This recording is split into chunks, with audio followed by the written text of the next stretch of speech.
Godfather, HR3, come to the studio, please. It's time to go live. 5, 4, 3, 2, 1.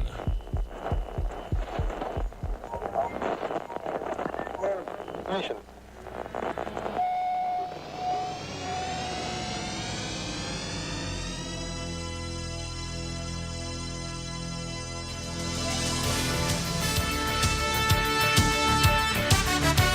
And good morning, golfing world. George Honeycutt, the Godfather. With me, as always, my two brothers from two different mothers, HR3 and Mr. Al Cloyd. Hey, y'all doing?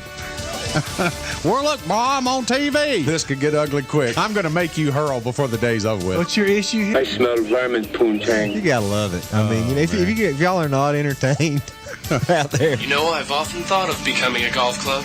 You need to go see Al Cloyd. I noticed your grips were worn, sir. I should have mentioned to you before. I could put some stickum on there for you. It's my fault. No, you want to know? Here you go. No. I'm going to give you the expertise. Hey, I should have stayed home and played with myself. No, you got to finish, dude. No, you got to finish. You're doing it. I ain't touching it. Nope. Here. I ain't touching it. Nope. Your wife is one of the more beautiful women in the world. I have no argument there. She is. You outpunted your coverage. What's your issue here? I'm not a professional. Right. I stayed at a Holiday Inn Express last night, but I'm not a professional. You think this is a soap opera or something? Give me a set of those, a pair of those, and a box of those, and let me have some of those naked lady tees. Moving on. I am the same one. What's your issue here? You're doing it. I ain't touching it. Nope. Here. I ain't touching it. Nope. Here. Nope. Good try. How many breaths do you think you're going to need when you die? One. Quit wasting them. Yeah. Because you realize you are going But I'm round trying and to around. provide good air. Yeah, you're trying to provide good air, but you're answering your own questions. Well, if you jump in and talk. Well, I'm just letting you lay the groundwork because I'm You telling done said you. the rest of the show was mine. It damn was. But, I mean, I don't want you to have a heart attack because I ain't giving you ugly ass mouth to mouth. Al will do it. Cannonball coming. Broadcasting from North Myrtle Beach, South Carolina, this is TGD Today. And now, please welcome Hero III, HR3, Al Cloyd, Dr. Grind, George Honeycutt, the Godfather. Hey, everybody, we're all going to get laid. You're doing it. I ain't touching it. Nope. Here. And good morning, golfing world. It's TGD Today here, the round table with George Honeycutt, Hugh Roy III, and Al Cloyd. Good morning, gentlemen. Good morning, sir. How's everybody? We're hanging in there. Got Titleist, we got the South Carolina Golf Center, and Callaway. We're represented today, aren't we? We are represented at the moment. Yes, we are. Can't beat it. So how's y'all's week been? Good? It's been hectic. Yeah? Yeah. Busy? Yeah. Busy. A lot of stuff going on, dude. There's a bunch of stuff going on. You ready to make the announcement, or you want to hold off? We can make the announcement. You want to whenever make the you want. announcement? It's official. Let's do it. All right. Yeah. Go ahead and let us know what it is. Yeah, we've been fortunate enough to where, I've been at Shasberry Glen with the Glens group out there, and now we're going to be at Possum Trot right here up the road doing golf schools. And luckily for me, I get to work with my friend Al here, and we're going to be able to do a lot of fitting and doing things like that going along with the golf instruction. And Perfect. It becomes the Hugh Royer South Carolina Golf Center under the Glens Group umbrella. So we are Good. the Glens Group instruction folks. This sounds like a little Glens Group Golf Academy. That's exactly where That's it's exactly. going. Yes, Yeah. sir. Good deal. So we've got it to where we've got a home and we've got several different places to go so we can cater to our customers and we can meet them at Heather Glen or Glen Dornick. We meet them at Possum Trot or at Shasberry, whatever suits their fancy. I told you, what was it, over a year ago, that Possum Trot was the perfect site for you, with it being right here on the beach, the practice facilities and all that, the short game area, the putting greens, just perfect world scenario, and it's all come to fruition now. It has, and luckily for me, Mr. Gore and I, we've met several times, and it's the old Southern boy kind of way of respect and things, and I went in just to thank him to meet with me, and next thing I know, I sat there for 45 minutes, and he said, "Okay, this is done." Good. And so I feel comfortable, very, very comfortable about what we have and the chance that we have to build a brand and a name, and to cater to the folks that come down here to the Grandstand to play golf and want to learn and get better. Right. So we're gonna make them feel at home. So people can gain access to Hugh Royer, PGA legend, at Possum Trot. That's it. That's a good deal, dude. You need me to come out and give a short game clinic or anything? I don't want to scare anybody off. I've seen you chip before. It can be scary. Oh, man. Yeah, we're very, very, very excited. Yeah. So we're going to do a little fixing up, a little. Everybody loves Possum Trot in North Myrtle Beach for the practice area. We get it, all the mini tour players when they come into town. They hit Possum Trot. Right. Because with the short range is just excellent. Yeah. With the long range. And then for club feeding, we have a simulator set up inside. Sure. Now we have access to launch monitors to go outside. So we're really, really excited. We're going to be able to stock more inventory. Mm-hmm. We'll have some stuff on hand that we can tweak and hone, to you right there instead of just having to have order. a lot more It's gonna be nice. versatility Yes. and availability for Al to do what he does best. And you've heard me say it many, many days that, and many times that the only person that's going to touch my stuff if I don't do it is Al Cloyd. And I think that much and respect him that much when it comes to his ability with golf equipment.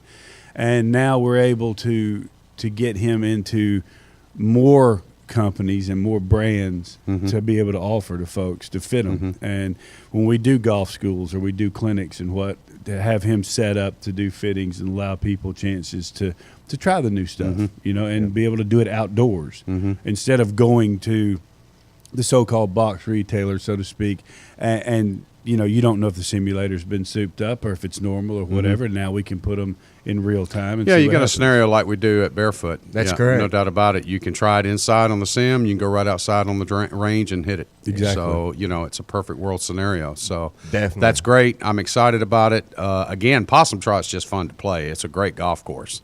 And Johnny keeps it in great shape out there. Bill is always a smiling face welcoming you there. Kevin, the rest of the crew, your wife. Yes, sir. So it's going to be home away from home. That's good. It is. Awesome. And, plus I can go to lunch with my wife who's right down the street at Condo Lux. So, it works out pretty good. Plus you're 300 yards from the studio. Exactly. So we don't have to worry about you being late anymore. No, I don't have to worry about being late. Can't beat it. Well, that's exciting news. Cool. This is all coming down, I Thank believe, you. 1st of February. February 1st is when we start, and we'll get in there and get things going. Good. Looking forward to it. Hope if I can help out anyway, just let me know. If definitely. that's staying away, just tell me. Oh, No. He's the biggest poor mouther I've ever met in my life. And knowing good and man. well, he's welcome anytime and can do whatever he needs. So That's right. Wah, VIP. wah, wah. He gets VIP treatment. At Well, Possum Trot. it's been a lot of fun watching this and hearing of it and watching this develop.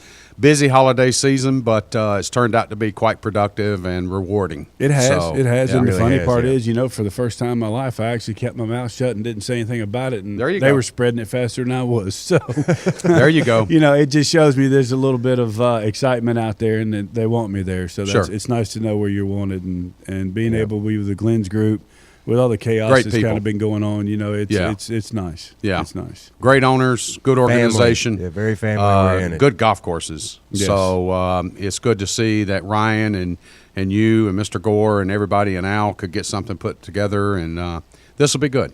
I think so. it will be. I think So- it's going to be exceptional. Well, it's been a kind of a busy week in golf, and the fact that more gossip and rumors and squirrely things happening. But Robert Allenby supposedly gets kidnapped and mugged and robbed and molested and whatever else. I don't know. But another story comes out on it yesterday evening.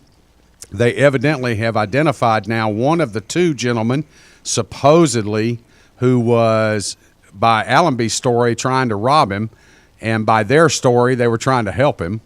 But what they told the police was, absolutely, this wasn't 5 miles away, and this wasn't, he didn't get dumped out of a car, and, they found him on the sidewalk, and none. When they came to him, he wasn't bloody. He didn't have any facial wounds. And then 5 minutes later, he's got facial wounds. So it's just strange. Well, it's Honolulu, and the thing is, when you go over there, George, and you're on the PGA Tour, I remember my rookie year, they said, you're going to stay here, we're going to pick you up and take you to the golf course. When you go to a restaurant, you get in one of the cars that we have, or the hotel has there, they take you to where you go, you eat, you go back to the hotel. I mean, Honolulu is a beautiful place, and there's a lot of beautiful things there. You have to be very careful. Mm-hmm. And Well, it's very much like Rio. It's very much like Barcelona. Any big place, Yeah. any tourist type place. I mean, but Right. I think he got in a wrong situation, and somebody figured out who he was, and that's where the whole thing started. Now, whether there's stories being manipulated or not, that's yet to be seen. Yeah. But it's obvious the man got his butt whipped. He got robbed, and he had to withdraw this week. Well, So- supposedly, according to one of these eyewitnesses now that has come forward, well, there was a girl. The homeless lady that supposedly found him and helped him get into a cab. This was after he was bloodied, and supposedly the way he got bloodied was that he was being helped by one of these two guys, and drunk, stumbling around, and fell on his own onto a rock, hit the rock flat on his face, supposedly again being knocked out. And then they were trying to help him up. He's bleeding all over the place, and evidently the cab driver even noted that they were picking him up out of the rocks. Let me tell you something. Did you see his face? Yeah, yeah. That rock must have just kept hitting him once I was he gonna went say, down. 'cause it looked like several different. It was a repetitive rock. That was a multiple rock fall. But I've also read, too, that supposedly he was kicked, he was assaulted in other ways on other parts of his body, but yet he has no bruises, he has no contusions. So, it's... You got to watch out for them rocks. That's all I can tell you. So, I mean, it's just this is one of those situations where, again, he's out, he's with his caddy leaves. He evidently leaves the building on his own accord, drunk, obviously inebriated, beyond probably consciousness. And he just went out and got manhandled. Yeah, that's exactly what happens, because you don't drive while you're there. You don't rent a car. No. You don't. There's no need, because obviously there's nowhere to park. And number two, there's so many cabs and so many, courtesy cars during the tournament. Mm-hmm. You don't have a necessity for it. Right. So I can remember years and years ago, back probably in the early 90s, even here in North Myrtle Beach, there's this one fella, and he was walking home from a bar one night late and on Highway 17. And as he was walking, a car pulls up behind him. The guys get out, just literally just take him straight to the ground, grab his britches, and take his wallet and the britches pocket at the same time. So, I mean, it happens all over. it happens all over the world. But I mean, that's where you have to be careful, and you stay in groups. I mean, they told us Watch going your over back. there. If you go to dinner, you go with a group of people, but a group of the players or players and their wives, whatever. You go together. You don't go by yourself. Yeah. Oh, yeah. You wind up by yourself, something's going to happen. Sure, That's a fact. sure. Well, it's interesting. He came out with the kidnapping story, the assault story, the robbery story.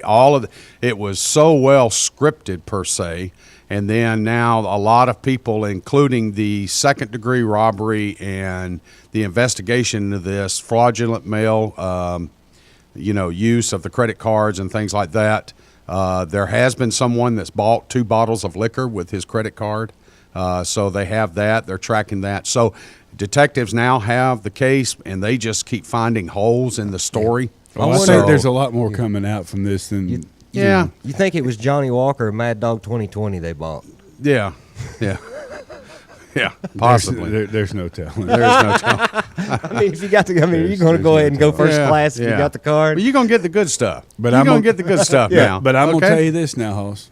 All that being aside, as much fun as we made of the boy on 2 weeks ago, Jimmy Walker went out and whipped some people's butts this week. Sure they did. He proved a point. Yep.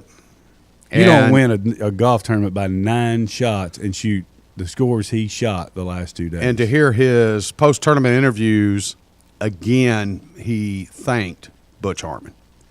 And again, Butch evidently made a phone call to him after Kapalua and said, look, you just let your nerves override your you know what. Mm-hmm. And you're going to be in this situation again, if not next week. Just play your game. Just go make birdies. And that's what Jimmy did at the Sony. And so, I mean, guy hit some great golf shots. Sure he did. I mean, some fantastic but he also made some golf great shots. putts. He never really, I mean, he found himself maybe twice the final day struggling to make par, and he made par. And so, I mean, he just went out and took what he should have done at Kapalua. He went out and took care of at Sony at Wildlife. Well, and I tell you, George, honest to goodness, the shot he hit at 15, the second shot he hit in there the final day, where he almost holed it. Right. I mean, that is not an easy shot. No.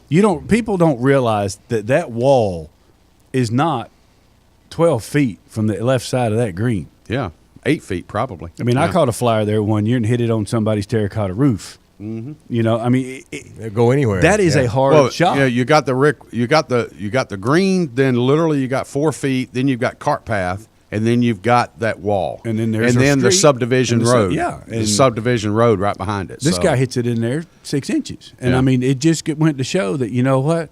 Whatever happened the week before, like most people when they choke or they lose like that, you know, they fade for a month or whatever, and he jumped back in there and got in the saddle. Well, look, he pushes his drive right on 16, and he's over there in the palm trees, plays a absolutely marvelous shot out of it, a low pitch and run that he had to hit at 170 yards.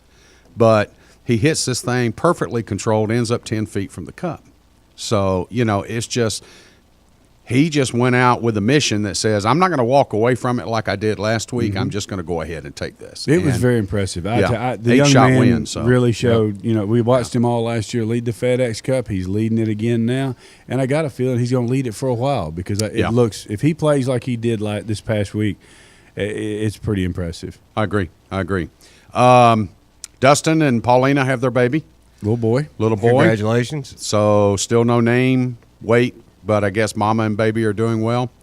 So, again, this was the hurdle that supposedly he was waiting on before he came back, even though there's not an official, you know, number of months that he was supposed to be away from the tour. Hint, hint, wink, wink, nudge, nudge. Well, yeah. Say no more. I tell you what, I think this is something, and I hope, this is what I hope. And, you know, we've got a friend of mine and Heather's that works with her at Condo Lux, that, you know, they just had a baby, and I asked him, I said, was it as a religious experience to you as it was to me when my child was born? He goes, I've never cried like that in my life.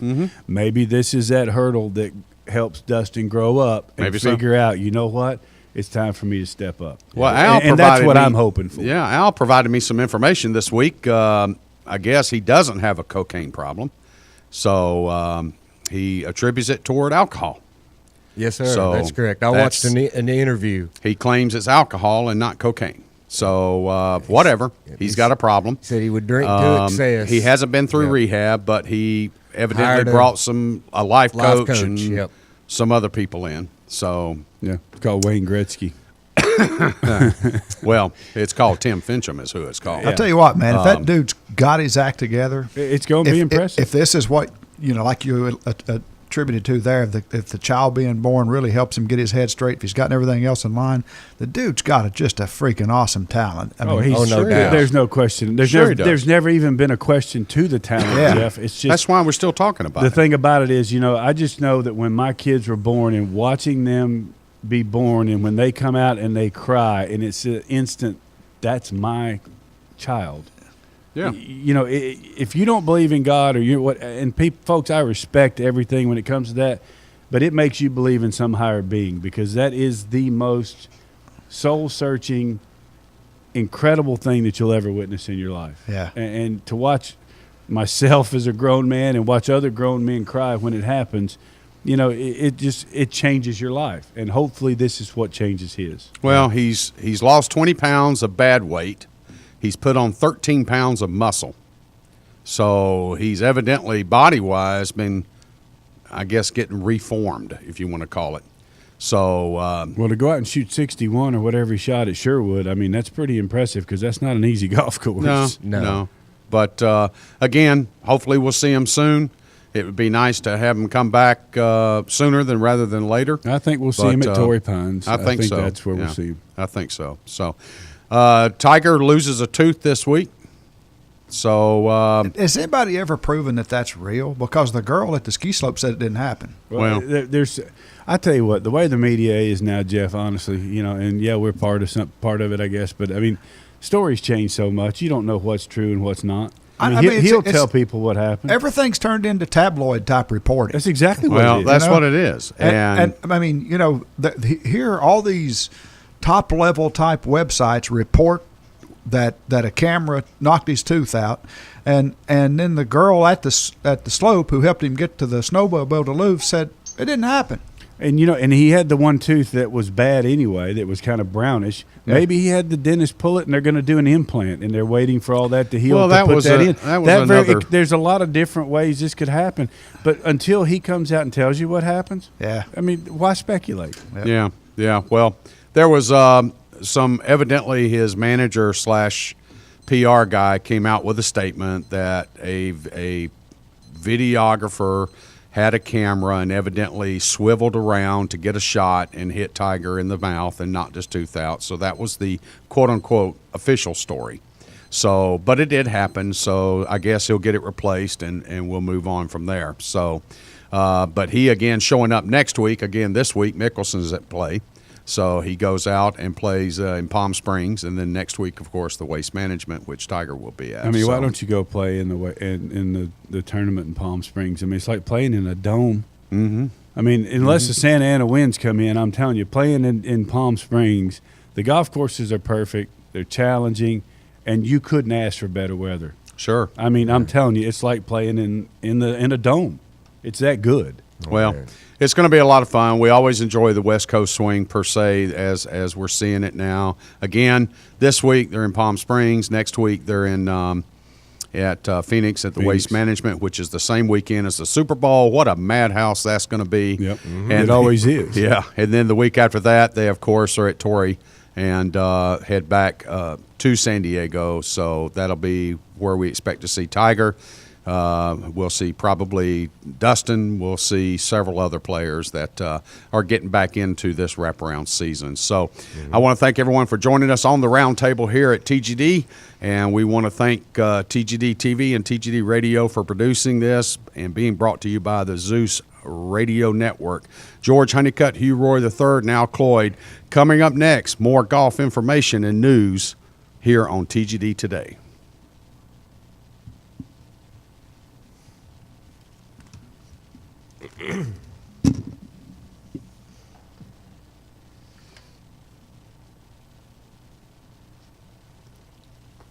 Hey, Heather just said that Heather